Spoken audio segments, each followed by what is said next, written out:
No, vamos a ir a mis segredos, parte 2. Ora lá então, né?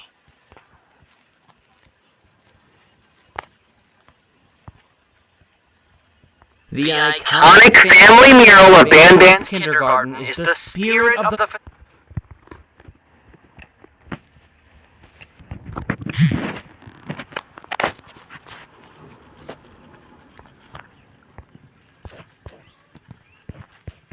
The iconic family mural of Ban Ban's kindergarten. The iconic family mural of Ban Ban's kindergarten is the spirit of the facility. At first glance, it might seem that the family mural showcases 6 different characters. But what if I told you that there are actually 7? A blue creature that looks eerily similar to the red one that it's hidden under. And why this blue creature was never meant to be found, and how he was eventually found, is exactly what's answered in Garten of Banban Zero and Garten of Banban Anti-Devil. This blue creature is Original Banban, as he is currently named in the game files. But you might know him better by his public name, Flumbo. That's right! This one is actually Flumbo. And longtime viewers of the Banban Chronicles might recognize his public name from episode 1. But this time around, this is actually Flumbo. The Garten of Banban cast each have their own detailed story and personality, and that's what makes Garten of Banban unique. Join me on the 5th episode of the Banban Chronicles, narrated by me, Ty Coker, the voice actor of the Bitter Giggle Assistant, a series where we dedicate each episode to discussing the history and secrets of a member of the Garten of Banban cast.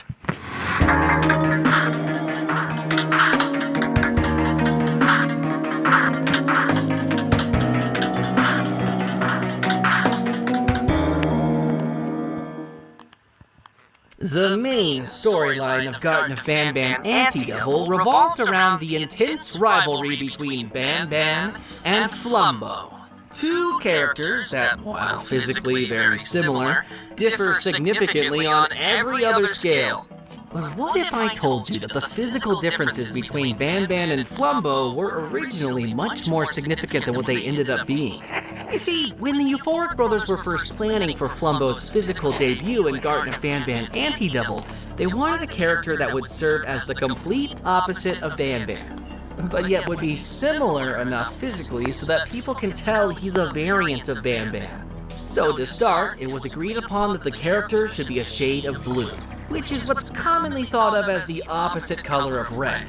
Then, seeing how similar Banban looked to an anthropomorphic cat, it was decided that the character should be a dog, given that dogs are often thought of as the enemies of cats.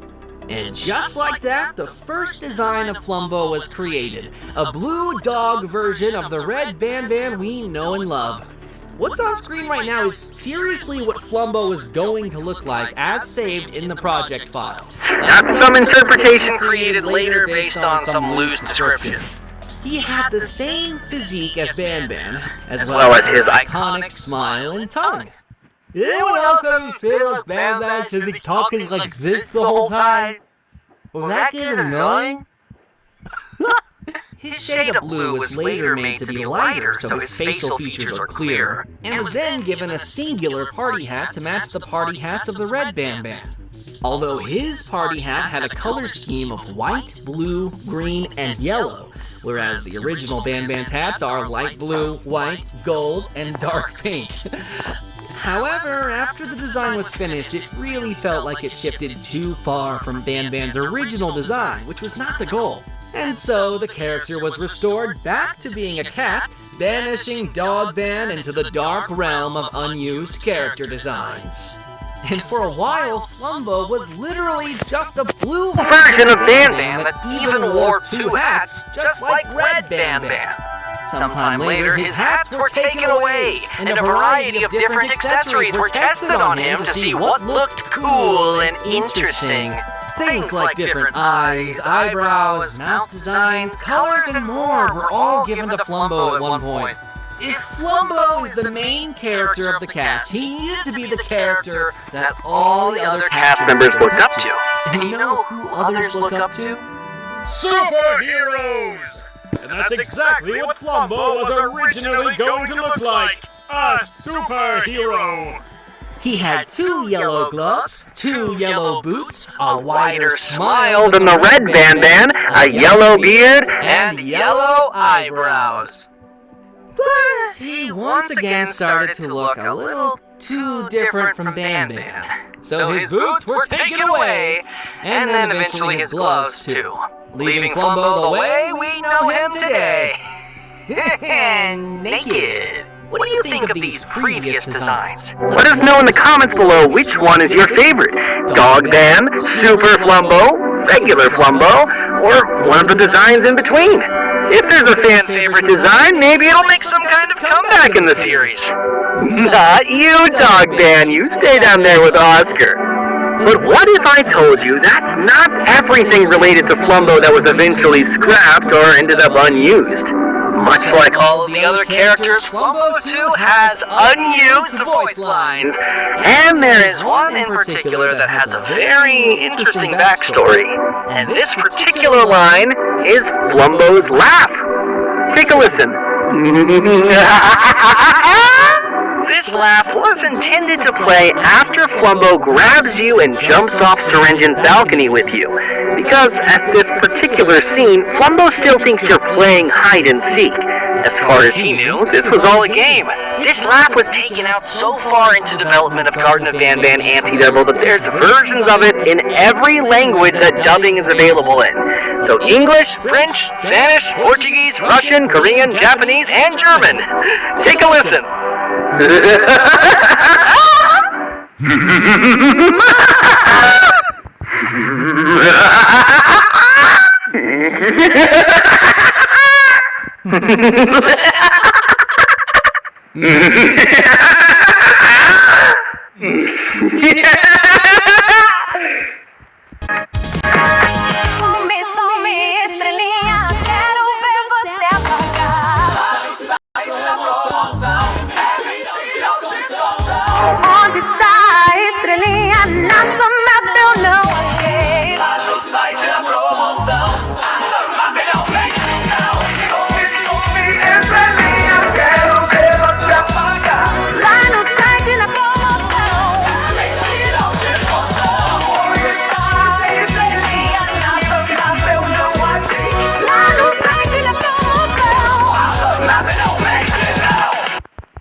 Alta performance dermatológica. Flumbo has so many scrapped and unused properties to the point where the character's name itself was also once unused. If you had watched the first episode of the Ban Chronicles, which revolved around Ban himself, then you already know that Ban's name was originally planned to be Flumbo. This is noticeable in the game files, where many of Ban's assets have Flumbo in the name, not Ban. The entire game itself was originally going to be called Flumbo and Friends, not Garden of Ban. But of course, you know by now, things took a very different course.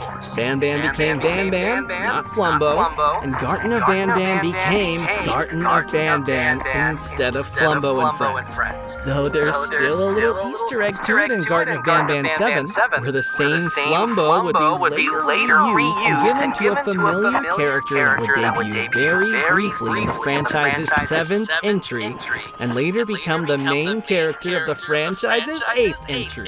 This character would also fittingly become a kind of an original version of Ban, much like how Flumbo was the original name of Ban.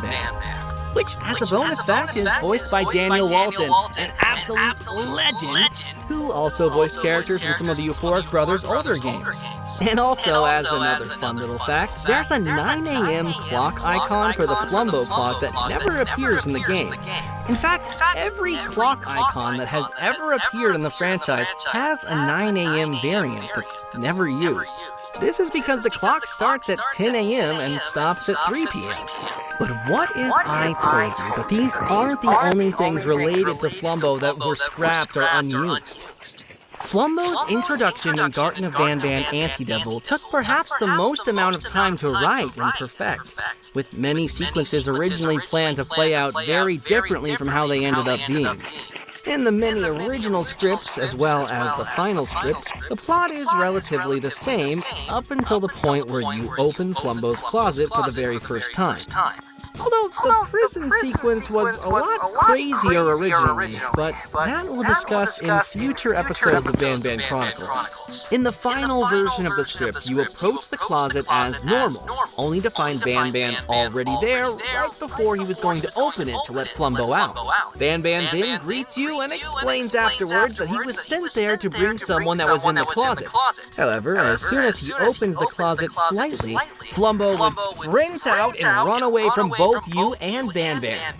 He tells you to follow him into the Garten of Banban 0 area, where he tells you that the person he's looking for thinks he's still playing hide and seek, and that he must be somewhere in the area. You then play a short game with Banban where you try to find Flumbo in the Garten of Banban 0 area, which Flumbo eventually loses when you both catch him.